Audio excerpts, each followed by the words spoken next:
In this video, we'd like to share some of our favorite Canadian anchorages. The first of these, as you can see on the screen, will be Victoria. Because Victoria is located along the Strait of Juan de Fuca, the wind and wave activity can be fairly severe.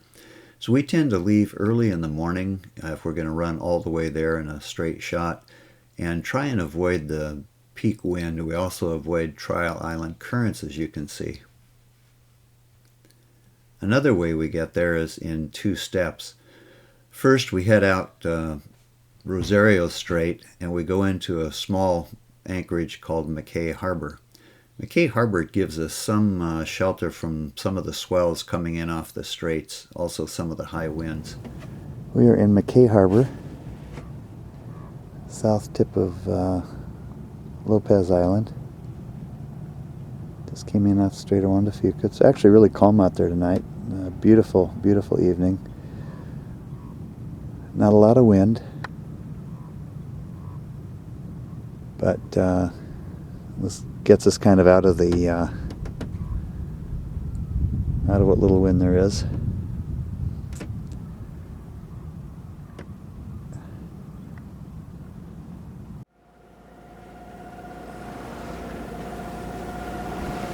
Hope I can get this because it's really quite gorgeous.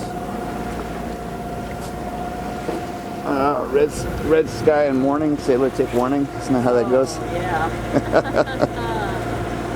Okay, we'll see what happens.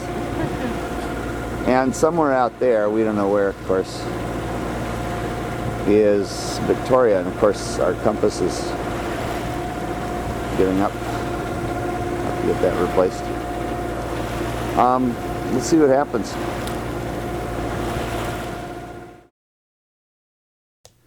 Leaving McKay Harbor, it's a straight shot west toward Victoria. Even without a compass, you can find it.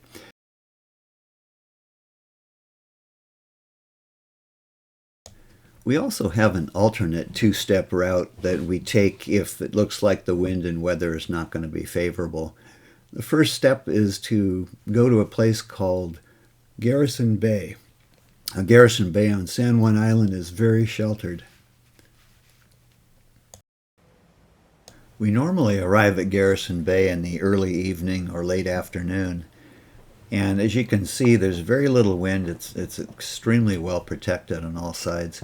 There's also a dinghy dock, and English camp is located there, where you can wander around, and there's a museum and just some fields. It's kind of fun to watch the herds of deer grazing. The second leg of this trip involves heading south through the Haro Strait and coming around the south end of the Saanich Peninsula and into Victoria. This way you're fairly sheltered. Before entering Victoria Harbor, it's not uncommon to come across the Victoria Clipper and the Coho. These are two alternative means of getting up to Victoria. Obviously, there's also seaplanes that come up. They're coming in and out all day. We also noticed that free Wi-Fi is available via the Coho while it's docked in Inner Harbor. The two marinas in Inner Harbor are Wharf Street and the Causeway.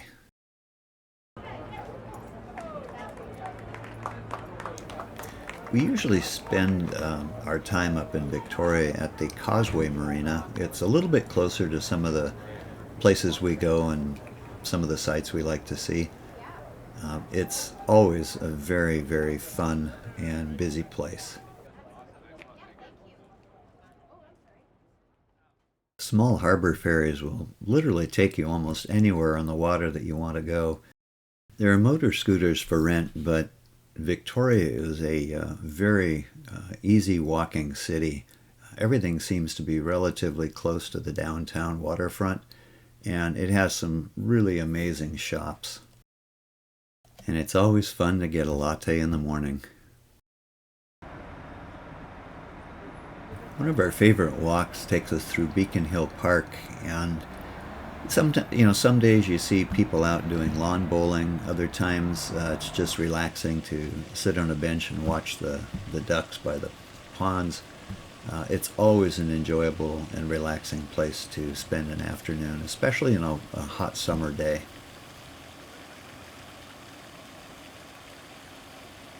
We also enjoy wandering around the government buildings, checking out the architecture and some of the neighborhoods, heading out to the seawall, grabbing ice cream as an example, and coming back.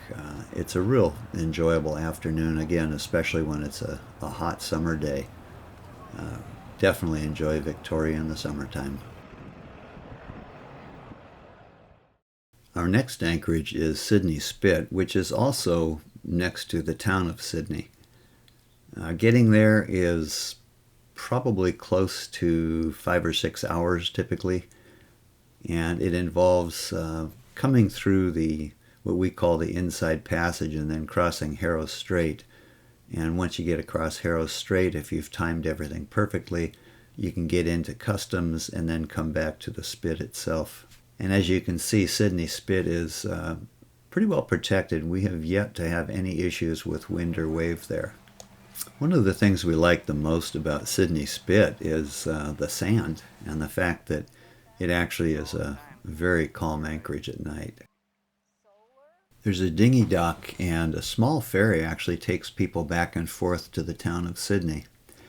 Some of the bricks you see here are leftovers from an old brick factory, and this dock was actually used at one time to load the bricks. And here you see the spit, which surprisingly, or maybe not surprisingly, people get stuck out there all the time with the tide coming up. And unfortunately, they don't realize that it's part of the spit is actually underwater at high tide. Again, my favorite part of Sydney Spit is the wide open spaces and the quiet in the evening, the good holding on a sandy bottom, and just a very peaceful and relaxing time. Our next anchorage is Butchart Cove on the west side of the Saanich Peninsula. We usually leave from Sydney Spit when we go to Butchart Cove because we like to get there roughly about 9 or 10 o'clock in the morning so that we can actually get a mooring buoy. There are limited mooring buoys there. If you don't use the buoy, then you're usually going to be in Todd Inlet on anchor. In most cases, we've been able to get a mooring buoy by just getting there earlier in the day. And as you can see, everybody uses a stern tie, and it's a very, very secure and calm inlet right there. The cove itself is very protected. Seaplanes come and go. That's pretty much the only interruption would be the seaplanes and an occasional whale watching boat. But other than that, it's very quiet. We've visited Butchart Gardens by car in the past. Visiting by boat is a completely different experience. Being able to go back to the boat during the day if you're too hot just to cool down, or being able to have lunch or dinner or breakfast on board and then go to the gardens makes all the difference in the world. We're not competitive gardeners by any means, but being able to check out landscaping ideas, look at some of the arrangements of flowers, it's really a very worthwhile thing for us. We have just enough property that we do a little bit of landscaping around our place, and it always helps to get a nice idea of what other people do. You know, a lot of work goes into these gardens, and in the early morning you can hear the gardeners working on the area prior to opening up for visitors.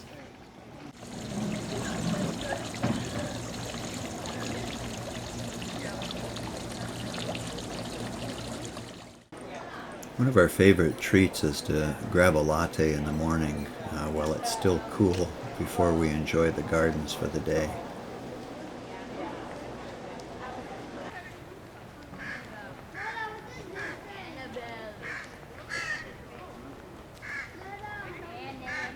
We enjoy the shows in the evening because after the show ends, and that's often fairly late, it's a quick dinghy ride back to the boat after dark.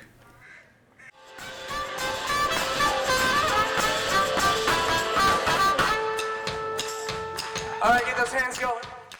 Our next anchorage is Bedwell Harbor, which is formed by the North and South Pender Islands.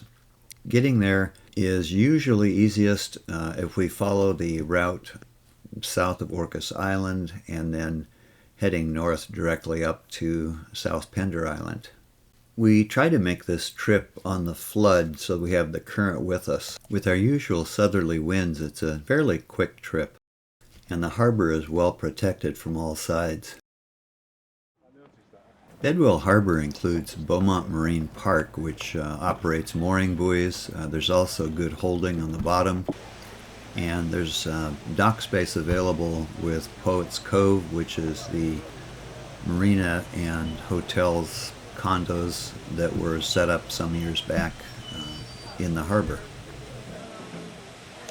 There are several hikes that can be reached from the Poets Cove area. There's also a couple of shoreside dinghy docks that allow you to get up into the hills for some hikes as well. There's a restaurant, there's a swimming pool, as you can see, and there's a customs dock for those who are just arriving into Canada. It's very conveniently located. You can see by the number of dinghies just how popular this spot is in the summertime.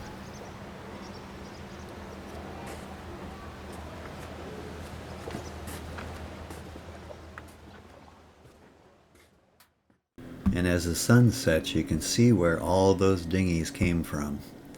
This is one of those harbors that is just protected enough that you've got good holding and open enough that you've got space for mooring.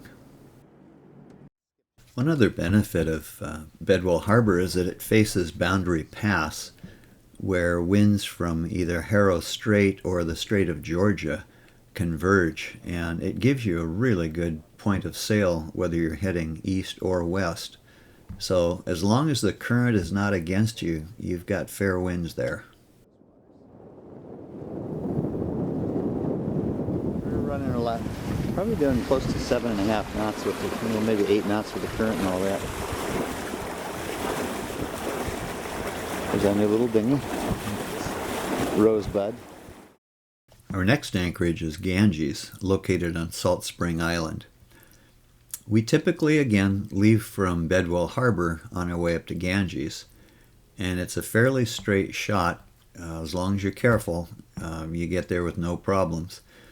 Now, if you notice, the anchorage is fairly widespread there, but we always tend to end up on a dock. For some reason, we're always on the dock there, although we prefer being at anchor usually. But Ganges is amazing for the services. It's got grocery stores, hardware stores, fuel station, pump out station, wonderful restaurants, and just about any convenience you'd want. And it's got a farmer's market every week, which is really nice. All of these conveniences make Ganges a wonderful place to provision on your way north. We almost always stop here on the way up to Desolation or even up to Newcastle. Our final anchorage is Newcastle Island, just off the coast from Nanaimo. Getting there from Ganges, basically we head pretty much north. We do stop occasionally to check out Wallis Island and continue making sure that we make the slack tide when we go through Dodd Narrows, and then we come into anchor right at Newcastle. As you can see, Newcastle is, there's not a huge area for anchorage, but it's not bad. We've anchored and we've also used the dock. Either one is fine. One of the beauties of Newcastle, of course, is that there's a restaurant on the island itself, but there's also the Dinghy Dock Pub, which is nearby. There's walks around the island. I believe it's about 4 to 5 kilometers if you do all of the walks. And in the evening, you can actually hear music from Nanaimo when they're having parties. The slips are nice and quiet, the anchorage is quiet, and it's a wonderful place to spend an evening. We hope to sail more Canadian waters this summer, and we'll bring you along for the adventure.